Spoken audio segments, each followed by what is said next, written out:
சுவையான தக்காளி chutney. Hi, hello, வணக்கம். தோசை பீஸா உங்களை அன்புடன் வரவேற்கிறது. நான் காஞ்சனா ஜெயக்குமார். தக்காளி சட்னினாலே நம்மளுக்கு நிச்சயமாக தெரியும் அது ரொம்ப சுவையானதாக இருக்கும்னு. அதில் நம்ம எப்படி செய்ய போகிறோம்னா ரொம்பவே சுவையாக செய்ய போகிறோம். அதுதான் இதில் சிறப்பு. வாங்க அருமையான இந்த தக்காளி சட்னி எப்படி செய்யறதுன்னு பார்க்கலாம்.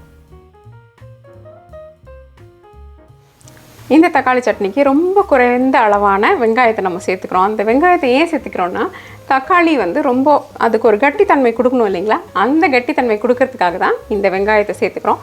அதை தவிர அதே நேரத்தில் இந்த தக்காளி நம்மளுக்கு ஒரு எரியிற நெஞ்சு எரிச்சலை கொடுக்கக்கூடாது. அமிலத்தன்மையை தக்காளியின் அமிலத்தன்மையை குறைக்கிறதுக்காக நம்ம சிறிதளவு தேங்காய் மற்றும் சில பேர் கொஞ்சோண்டு சர்க்கரை கூட வேணும்னா சேர்த்துக்கலாம். ஆனால் இனிப்பு பிடிக்காது அப்படின்ற காரணத்துக்காக நம்ம என்ன பண்ணுவோம்னா கொஞ்சோண்டு தேங்காய் பூவை மட்டும் சேர்த்துக்க போகிறோம். இப்போ முதல்ல நம்மளுடைய அடுப்பில் ஒரு வாணலியை வச்சுட்டு இந்த தக்காளியை வதக்கி எடுத்துக்கலாம். 2 தேக்கரண்டி அளவு எண்ணெயை ஊற்றிக்கலாம். இப்போ இதில் சிறிதளவு உப்பு சேர்த்துக்கலாம். ரொம்ப முக்கியமான விஷயம் நம்ம என்ன கவனிக்கணும்னா, இந்த வெங்காயங்கள் நிஜமாகவே நல்லா வதக்கணும். அப்படின்னா அதாவது அதில் லேசான ஒரு சுருக்கம் மற்றும் நிறமாற்றம் ஏற்படும் பொழுது தான் என்ன ஆகும், இந்த சட்னியின் சுவை நல்லா நம்மளுக்கு தெரியும்.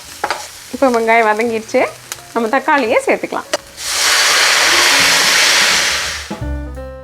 இப்போ நம்ம இது கூட சிறிதளவு புளி மற்றும் காய்ந்த மிளகாயை சேர்த்துக்கலாம். காரத்துக்கு ஏற்ற மாதிரி நீங்கள் காய்ந்த மிளகாயை சேர்த்துக்கோங்க. நான் இதில் 3 சேர்த்துருக்கேன். தேங்காய் பூ சேர்த்துக்கலாம். நான் உலர்ந்த தேங்காய் பூ சேர்க்குறேன். ஆனால் நீங்கள் நம்மளுக்கு கடையில் கிடைக்கக்கூடிய பச்சையான தேங்காய் பூவை சேர்த்துக்கலாம்.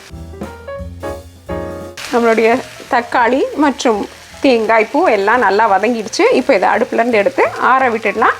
நல்லா ஆறுனதுக்கப்புறம் மிக்சியில் போட்டு நம்ம பிரித்து இந்த சட்னியை தயார் பண்ணிக்கலாம். இப்போ நம்மளுடைய தக்காளி நல்லா ஆறிடுச்சு. இதை இப்போ மையா நம்மளோட மிக்சர் ஜாரில் போட்டு அரைச்சி எடுத்துக்கலாம்.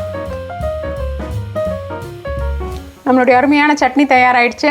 இப்போ அடுத்தது நம்ம தாளித்து இதை பரிமாறலாம். சின்ன தாளிக்கிற கரண்டி சூடு பண்ணிக்கலாம். சிறிதளவு எண்ணெய் ஊற்றிக்கலாம்.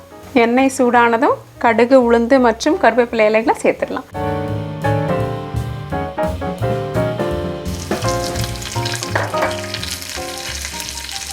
கடுகு வெடிக்கணும், அதுதான் ரொம்ப முக்கியம். கடுகு வெடித்ததும் நம்மளுடைய தாளிப்பு தயாராகிடுச்சு.